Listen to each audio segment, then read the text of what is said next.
mga ka-G Global Pinoy, G-Pats dito po sa Silang Cavite, Starix po.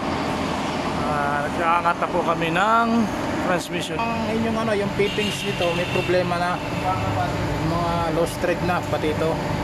Ngayon susubukan namin gawa ng paraan, pero kung hindi namin magawa ng paraan to, kailangan palitan. Pinantag namin Ito, ano na po. yan, lost thread na yung loob niya. Kaya kahit anong mangyari, tatagas at tatagas ang langis dito. Kaya mas maganda, para wala na remedyo, palitan na lang ng ng bago. In-inform lamang namin sa inyo para alam nyo na ito yung may diferensya rin to sa inyong Starex sa fittings. Yun naman ipinadala nyo, may diferensya din, sira din yung thread. So ayun po, kaya po pag po umandar to, tatagas ang langis dito.